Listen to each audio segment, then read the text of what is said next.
உழைப்புக்கு ஏற்ற ஊதியம் வழங்க கோரி தமிழ்நாடு அரசு ஒப்பந்த இயன்முறை மருத்துவர்கள் சங்கம் சார்பில் உண்ணாவிரத போராட்டம். உழைப்புக்கு ஏற்ற ஊதியம் வழங்க கோரி தமிழ்நாடு அரசு ஒப்பந்த இயன்முறை மருத்துவர்கள் சங்கம் சார்பில் சென்னை எழும்பூர் ராஜரத்தினம் ஸ்டேடியம் அருகே உண்ணாவிரத போராட்டம் நடைபெற்றது. இதில் தமிழ்நாடு முழுவதும் அனைத்து கிராமப்புற மற்றும் நகர்ப்புற அரசு ஆரம்ப சுகாதார நிலையங்களிலும் அரசு தலைமை மருத்துவமனைகள் மற்றும் மருத்துவக் கல்லூரி மருத்துவமனைகளிலும் 585 இயன்முறை மருத்துவர்கள் ஒப்பந்த அடிப்படையில் சுமார் 5 ஆண்டுகளுக்கு மேலாக பணிபுரிந்து வருகிறார்கள்.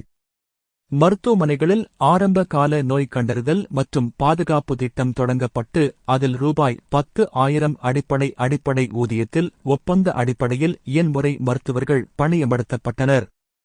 அவர்களுக்கு தற்போதைய கால சூழ்நிலைப்படி உழைப்புக்கு ஏற்ற ஊதியம் வழங்க கோரி தமிழக அரசை வலியுறுத்தி வருகின்றனர். மேலும் இதுகுறித்து அவர்கள் கூறுகையில், நான் டாக்டர் கார்த்திகா, பிசியோதெரபிஸ்ட், கள்ளக்குறிச்சி டிஸ்ட்ரிக்ட்ல இருந்து வந்திருக்கேங்க சார். நாங்க இங்க எதுக்காக போராட்டத்துக்கு வந்திருக்கோம்னா, சம வேலைக்கு சம ஊதியம். எங்களோட ஊதியம்னு பாத்தீங்கன்னா வெறுமே 13,000 தான் சார். இந்த படிப்புன்றது பாத்தீங்கன்னா 4.5 வருஷம் படிப்பு சார். என்ன ஒரு டாக்டர்ஸ் படிப்பாங்களோ அத்தனையும் நாங்களும் படிச்சுட்டு தான் வந்திருக்கோம். ஆனா எங்களுக்கு மட்டும் 13,000 சேலரி எப்படிங்க சார் பத்தும்? இதை வச்சு எப்படிங்க சார் நாங்க ஃபேமிலி ரன் பண்றது? இதுக்காக மட்டும்தான் சார் நாங்க வந்திருக்கோம். இதை வந்து நாங்க இன்னைக்கு போராட்டம் பண்ணலைங்க சார். இன்னைக்கு கேட்கல, நான் இன்னைக்குதான் போராட்டம் இறங்கியிருக்கோம். ஆனா 5 வருஷமா உங்களோட ஆபீஸ்லயும், உங்களோட IAS அதிகாரிகள் ஆபீஸ்லயும், NHM ஆபீஸ்லயும் எங்க டீம் பாத்தீங்கன்னா கால் கடக்க நின்று மணிக்கணக்கா பேசி கெஞ்சி ஒண்ணுமே நடக்கலைங்க சார். 5 வருஷமா ஒண்ணுமே நடக்கல. சரி, இப்ப முடிய போகுது, அட்லீஸ்ட் இப்பவாவது நம்ம இருப்போம். அவங்க கிட்ட நாங்க சொல்றோம், அது உங்ககிட்ட வந்து சேருதானே எங்களுக்கு தெரியல. எங்களை ரீச் பண்ணவும் விட மாட்டேங்கிறாங்க. போராட்டம் நம்ம பண்ணாவது உங்ககிட்ட நாங்க ரீச் ஆவோமா? எங்களோட இது உங்களுக்கு புரியுமா? எங்களோட கஷ்டம் உங்களுக்கு புரியுமா? எங்களோட சமவேளை சம ஊதியத்துல எங்களோட குறைந்தபட்ச ஊதியமா 35,000 தயவு செஞ்சு கொடுக்குற மாதிரி தாழ்மையும் கேட்டுக்கிறேன் சார். சார் நாங்க 586 பேர் மொத்தமா ஒர்க் பண்ணிட்டு இருக்கோங்க சார், கான்ட்ராக்ட் பேசிஸ் சார். அதுல வந்து பாத்தீங்கன்னா அர்பன் பிசியோதெரபிஸ்ட் இருக்காங்க சார். அர்பன் பிசியோதெரபிஸ்ட் எல்லாம் பாத்தீங்கன்னா இன்னமுமே 10 வருஷ காலமா ஒர்க் பண்ணிட்டு இருக்காங்க. அவங்க இன்னமுமே ஹையரிங் பேசிஸ்ல மட்டும்தான் சார் வச்சிருக்காங்க. அவங்க இன்னமும் கான்ட்ராக்ட் பேசிஸ்ல மாத்தவே இல்ல. அவங்களோட ஒரு பெரிய கோரிக்கையும் கான்ட்ராக்ட் பேசிஸ்ல மாத்தணும் தான். அவங்களுக்கு இத்தனைக்கும் பாத்தீங்கன்னா ஒரு கவர்மெண்ட் ஹாலிடே கிடையாது, ஒரு லீவ் கிடையாது, எதுவுமே கிடையாது. எல்லாத்துக்குமே LOP தான் சார்.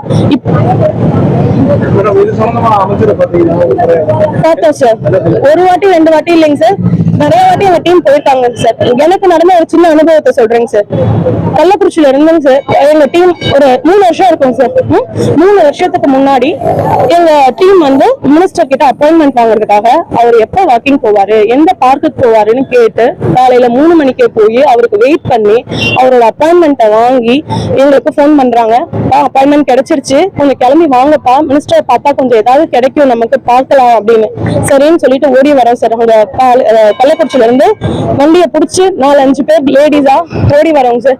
ஓடி வந்தா எங்க தலைமைச் செயலகத்துல விட மாட்டேங்கிறாங்க. ஏன் விட மாட்டேங்கிறீங்க?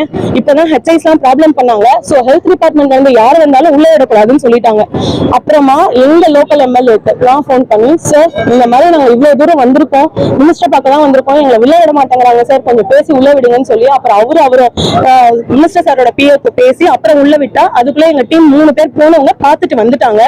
பாத்துட்டு வந்தோடனே தான் நாங்க மேல போறோம். மேம் என்ன சொன்னாங்க சார் அப்படின்னு கேட்டதுக்கு, நான் போனப்பா எல்லாமே சொன்னதுக்கு இந்த ஸ்டேட்ல இந்த மாதிரி எல்லாம் கொடுக்குறாங்க சார் சேலரி, நம்ம ஸ்டேட்ல மட்டும் கம்மியா இருக்குங்க சார், எங்களோட வாழ்வாதாரமே இதுலதான் இருக்கு, நாங்க இவ்வளவு கஷ்டப்பட்டு உழைக்கிறோம் அப்படின்னு சொன்னதுக்கு, நீங்க அந்த ஸ்டேட்லயே அதுக்கு வேலைக்கு போலாமேமா அப்படின்னு சொல்லியிருக்காருங்க சார். அவர் இந்த பதில் சொல்லுவாருன்னு எதிர்பார்க்கவே இல்லைங்க சார். ரொம்ப ரொம்ப மனசு உடைஞ்சிட்டோம், ரொம்ப கஷ்டமா இருந்தது.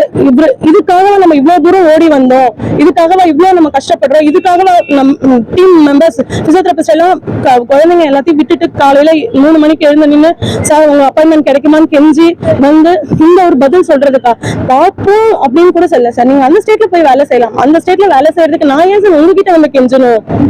அவ்வளவுதான் சார். அதே மாதிரி கார்த்திகா சார்.